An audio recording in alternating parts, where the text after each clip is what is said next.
Hi ಎಲ್ರಿಗೂ ನಮಸ್ಕಾರ. ನಾನು ಹಿಂದಿನ ವಿಡಿಯೋದಲ್ಲಿ ಹೇಳಿದ್ದೆ ನೆಕ್ಸ್ಟ್ ಸ್ಟೆಪ್ ಆಧಾರ್ ನಂಬರ್ ಹಾಕಿಬಿಟ್ಟು ನೆಕ್ಸ್ಟ್ ಫೋನ್ ನಂಬರ್ ಹಾಕಿದರೆ ನಿಮ್ಮದು ವ್ಯಾಲಿಡೇಟ್ ಮಾಡುತ್ತೆ ಅಂತ ಹೇಳಿ. ಅದು ನಂಬರ್ ಹಾಕಿ ನೆಕ್ಸ್ಟ್ ಸ್ಟೆಪ್ ಬರೋದೇ KYC ಸರ್ವಿಸ್ ಅಂತ ಬರುತ್ತೆ. ಇದರಲ್ಲಿ ನೋಡ್ಬೋದು ನಿಮ್ಮ department of higher education registration of student and ನಿಮ್ಮ ಆಧಾರ್ ನಂಬರ್ ಹಾಕಿಬಿಟ್ಟು ನಿಮ್ಮ ಇಲ್ಲಿ ಐಡೆಂಟಿ ಇನ್ಫಾರ್ಮೇಷನ್ನ ನೀವು ವೆರಿಫೈ ಮಾಡ್ಬೋದು. ಯಾವ ಥರ ಅಂದರೆ ಅಥೆಂಟಿಕೇಷನ್ ಕೊಟ್ಟಿರೋದು 3 ಥರವಾಗಿ ನೀವು ಮಾಡ್ಬೋದು.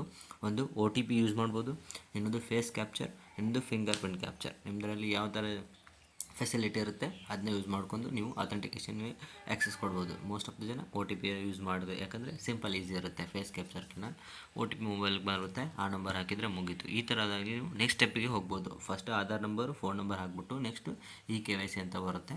KYC ಸರ್ವಿಸು ಈ ಥರನಾಗಿ ನೀವು ಅಪ್ಲಿಕೇಶನ್ ಫಾರ್ಮ್ ಫಿಲ್ ಮಾಡಿ ನಿಮ್ಮದು ವ್ಯಾಲಿಡೇಟ್ ಮಾಡ್ಬೋದು. ಪ್ಲೀಸ್ ಸಬ್ಸ್ಕ್ರೈಬ್ ಮಾಡಿ. ಮಾಹಿತಿ ಇಷ್ಟ ಆದರೆ ಪ್ಲೀಸ್ ಸಬ್ಸ್ಕ್ರೈಬ್ ಮಾಡಿ. ನಿಮ್ಮದು ಏನಾದರೂ ಯೂನಿವರ್ಸಿಟಿ ಪ್ರಾಬ್ಲಮ್ ಇದ್ದರೆ ಪ್ಲೀಸ್ ಕಮೆಂಟ್ ಮಾಡಿ. I will try to solve that. Please subscribe. Thank you.